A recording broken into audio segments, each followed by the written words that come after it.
नहमदुहु व नुसल्ली अला रसूलिहिल करीम अम्मा बाद फ़अऊज़ु बिल्लाहि मिनश शैतानिर रजीम बिस्मिल्लाहिर रहमानिर रहीम। अस्सलामु अलैकुम डियर व्यूअर्स, आपके फेवरेट इस्लामिक इंफॉर्मेटिव चैनल से मैं हूं शब्बीर अहमद। हमारा आज का टॉपिक है जुमे के दिन कौन सा दुरूद पाक पढ़ना चाहिए। दुरूद इब्राहिमी दूसरे दुरूदों की निस्बत अफजल तरीन कलेमात पर मुश्तमिल है। इसके सीगे तमाम दुरूदों से ज़्यादा फजीलत रखते हैं। रसूल करीम सल्लल्लाहु अलैहि वसल्लम ने नमाज के लिए इस दुरूद का इंतखाब फरमाया है। अगर आप जुमे के दिन दुरूद पाक ज़्यादा से ज़्यादा पढ़ना चाहते हैं तो इसी दुरूद पाक को ज़्यादा से ज़्यादा पढ़ने की तरतीब बनाएं, ज़्यादा अफजल है। इसी तरह जुमे के दिन असर की नमाज के बाद ये दुरूद पाक अल्लाहुम्मा सल्ली अला मुहम्मदिन नबिय्यिल उम्मी व अला आलिहि व सल्लिम तस्लीमा 80 मरतबा पढ़ना भी अहादीस मुबारका से साबित है। इस अमल की फजीलत में मजीद आपको अर्ज करता हूँ, इस दुरूद पाक को आम दिन में भी चलते फिरते पढ़ सकते हैं। ताहम सबसे अफजल दुरूद पाक दुरूद इब्राहिमी है जो नमाज में पढ़ा जाता है। इसलिए आप उठते बैठते चलते फिरते हर वक्त इस दुरूद पाक को पढ़ सकते हैं। इसके अलावा आप किसी मुख्तसर दुरूद पाक मसलन अल्लाहुम्मा सल्ली अला मुहम्मदिन व अला आलि मुहम्मद या फिर सल्लल्लाहु अलैहि वसल्लम को भी अपना मामूल बना सकते हैं।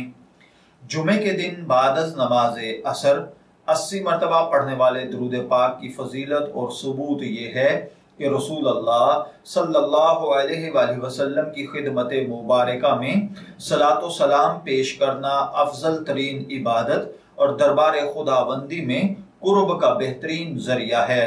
सलातो सलाम के मुख्तलिफ तरीके और सीगे राइज हैं जिनमें अहादीस मुबारका में भी मुख्तलिफ का जिक्र मिलता है। इस पर मुहद्दिसीन ने मुस्तकिल कुतब तहरीर की हैं। अकाबिर उलमाए कराम और मशाइख उज़्ज़ाम की मामूल से भी ये बातें साबित हैं।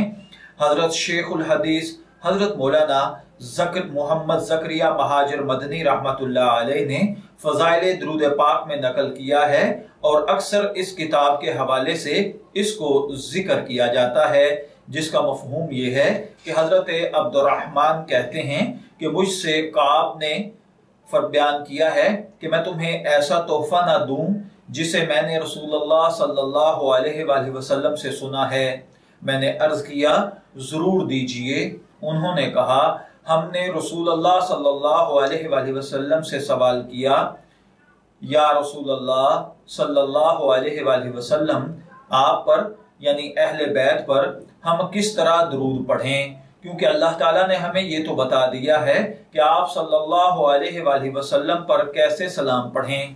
तो आप सल्लल्लाहु अलैहि वसल्लम ने फरमाया कि इस तरह पढ़ो, यानी अल्लाहुम्मा सल्ली अला मुहम्मदिन व अला आलि मुहम्मदिन कमा सल्लैता अला इब्राहीम व अला आलि इब्राहीम इन्नका हमीदुम मजीद। अल्लाहुम्मा बारिक अला मुहम्मदिन व अला आलि मुहम्मदिन कमा बारकता अला इब्राहीम व अला आलि इब्राहीम इन्नका हमीदुम मजीद। तो प्यारे भाइयों और बहनों, इस रिवायत से साबित होता है कि दुरूद इब्राहिमी पढ़ने के हवाले से आप अलैहिस्सलातु वस्सलाम ने खुसूसी इरशाद फरमाया। इसी तरह एक दूसरी जगह पर है कि जो शख्स जुमे के दिन असर की नमाज के बाद अपनी जगह से खड़ा होने से पहले ये दुरूद पाक 80 मरतबा पढ़े, अल्लाहुम्मा सल्ली अला मुहम्मदिन नबिय्यिल उम्मी व अला आलिहि व सल्लिम तस्लीमा, उसके 80 साल के गुनाह मुआफ कर दिए जाते हैं और 80 साल की इबादत का सवाब लिखा जाता है। मैं दुआगो हूँ कि अल्लाह ताला हमें इन बातों को समझकर इनके मुताबिक अमल करने की तौफीक अता फरमाए। शब्बीर अहमद को इजाजत दीजिए, फिर हाजिर होंगे किसी नए टॉपिक के साथ। तब तक के लिए اللہ حافظ.